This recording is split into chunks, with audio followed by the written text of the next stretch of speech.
ലോക്സഭാ തെരഞ്ഞെടുപ്പിന് ദിവസങ്ങൾ മാത്രം ബാക്കി നിൽക്കെ രാഹുൽ ഗാന്ധിക്ക് വേണ്ടി കോൺഗ്രസ് നേതാക്കളുടെ നേതൃത്വത്തിൽ വയനാട്ടിൽ വീടുകൾ സന്ദർശിച്ചുകൊണ്ടുള്ള തെരഞ്ഞെടുപ്പ് പ്രചാരണമാണ് അവസാന ലാപ്പിൽ പുരോഗമിച്ചുകൊണ്ടിരിക്കുന്നത്. ടി സിദ്ദിഖ് എംഎൽഎ നമ്മോടൊപ്പം ചേരുന്നു.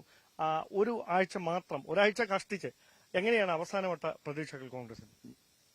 ഞങ്ങള് വയനാട് പാർലമെന്റ് മണ്ഡലത്തിൽ വിജയത്തെ സംബന്ധിച്ച് ഞങ്ങൾക്ക് യാതൊരു സംശയവുമില്ല. ഞങ്ങൾക്ക് ഭൂരിപക്ഷം കഴിഞ്ഞ തവണ 4,32,000 ആയിരുന്നു. ആ 4,32,000 എന്നുള്ള ഭൂരിപക്ഷം ഞങ്ങൾക്കൊരു 5 ലക്ഷത്തിന്റെ മേലെയാക്കാനുള്ളതായ വലിയ പ്രവർത്തനം. ഒന്ന്, ഞങ്ങളുടെ 3 ഘട്ട പ്രവർത്തനം ഞങ്ങളത് പൂർത്തീകരിച്ചു. വനിതാ സ്ക്വാഡിന്റെ പ്രവർത്തനം ഞങ്ങളത് പൂർത്തീകരിച്ചു. ഇനി അവസാന ഘട്ടത്തിലേക്കുള്ള പ്രവർത്തനങ്ങൾ നടക്കുകയാണ്. ഒരു തെരഞ്ഞെടുപ്പിലും ഇത്രയധികം സ്ക്വാഡ് പ്രവർത്തനങ്ങൾക്ക് ഒരിടത്തും ഞങ്ങൾ നേതൃത്വം കൊടുത്തിട്ടില്ല. രാഹുൽ ഗാന്ധിയുടെ പാർലമെന്റ് മണ്ഡലത്തിൽ ആവേശകരമായിട്ടുള്ള പ്രവർത്തനമാണ്. UDF പ്രവർത്തകന്മാർ മാത്രമല്ല, ഞങ്ങൾ മനസ്സിലാക്കുന്ന ഒരു പ്രധാനപ്പെട്ട ഘടകം സൈലന്റ് ക്യാമ്പയിൻ ജനങ്ങളുടെ ഭാഗത്ത് നിന്ന് സ്വയം ഉരുത്തിരിഞ്ഞു വന്നിട്ടുണ്ട്. അത് ഒരു കാലഘട്ടത്തിലും ഇല്ലാത്തതായ ഒരു പ്രവണതയാണ്. ആ സൈലന്റ് ക്യാമ്പയിൻ ഒരു വലിയതായിരിക്കുന്ന മാർജിനിലേക്ക് രാഹുൽ ഗാന്ധി പോകും എന്നുള്ളതാണ്.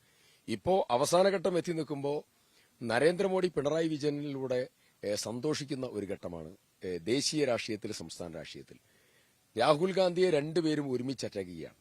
അതിൽ ഭാഷ കൂടുതൽ രൂക്ഷമാക്കുന്നത് ആര് എന്നുള്ളതിന്റെ മത്സരമാണ് അവർ തമ്മിൽ നടക്കുന്നത്. അല്ല, അവിടെ ഈ BJP വലിയ തരത്തിൽ, പ്രത്യേകിച്ച് ഈ 5 ലക്ഷത്തിലേക്ക് ഭൂരിപക്ഷം ഉയർത്തണമെന്ന് പറയുമ്പോൾ അതേ ശക്തമായ തരത്തിലുള്ള പ്രചാരണമാണ് കേന്ദ്രമന്ത്രിമാരെ അടക്കം ഇറക്കിക്കൊണ്ട് BJP നടത്തിക്കൊണ്ടിരിക്കുന്നത്.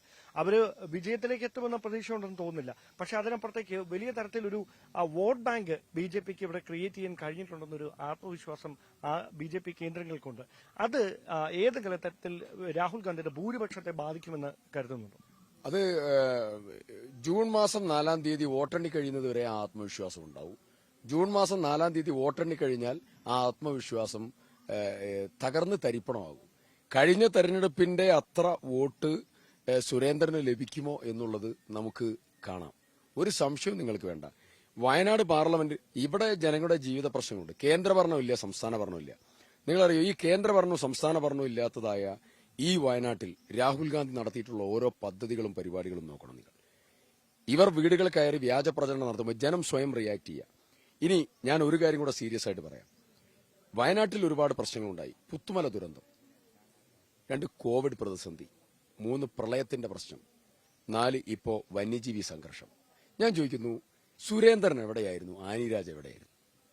ഒരു ജനതയ്ക്ക് തീവ്രമായ പ്രശ്നങ്ങൾ വരുമ്പോൾ അവിടെ ഓടിയെത്തേണ്ടവരാണ് രാഷ്ട്രീയ നേതൃത്വം എന്നുള്ളത്.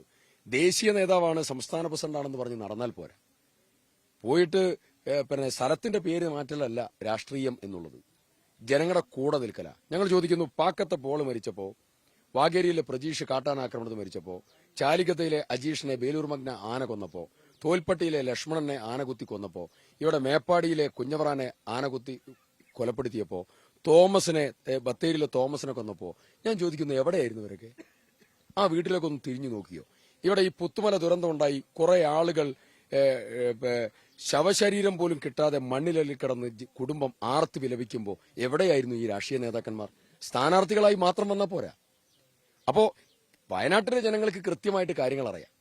അവർ അതിനനുസരിച്ചതായിരിക്കുന്ന തമ്പിങ് മെജോറിറ്റിയിൽ വാരണാസിയെ കവച്ചുവിട്ടുള്ള ഭൂരിപക്ഷത്തിന് വയനാട്ടിൽ നിന്ന് രാഹുൽ ഗാന്ധി തെരഞ്ഞെടുക്കും. എന്തായാലും ആത്മവിശ്വാസം ഫലം കാണട്ടെ. ഈ ഒരു പ്രതീക്ഷ പങ്കുവെച്ചുകൊണ്ടാണ് കോൺഗ്രസ് നേതാക്കളുടെ നേതൃത്വത്തിൽ ഈ ഭവന സന്ദർശനങ്ങൾ, അത് ഈ ഗ്രാമീണ മേഖലകളിലേക്ക് അടക്കം, കൽപ്പറ്റയിൽ നിന്ന് വിട്ടുമാറി കോളനികൾ ഉൾപ്പെടെയുള്ള സാധാരണക്കാരായ ആളുകൾ താമസിക്കുന്ന ഗ്രാമീണ മേഖലകളിലടക്കം പുരോഗമിച്ചുകൊണ്ടിരിക്കുന്നത്. 2019 വലിയ ഭൂരിപക്ഷത്തിൽ രാഹുൽ ഗാന്ധി ഇവിടെ നിന്ന് വിജയിപ്പിക്കാൻ കഴിയും എന്ന ആത്മവിശ്വാസമാണ് നേതാക്കൾ പങ്കുവെക്കുന്നത്. ക്യാമറമാൻ ബിബിൻ മുരളിക്കൊപ്പം കൽപ്പറ്റയിൽ നിന്ന് ഡാൻ കുര്യൻ, ന്യൂസ് 18.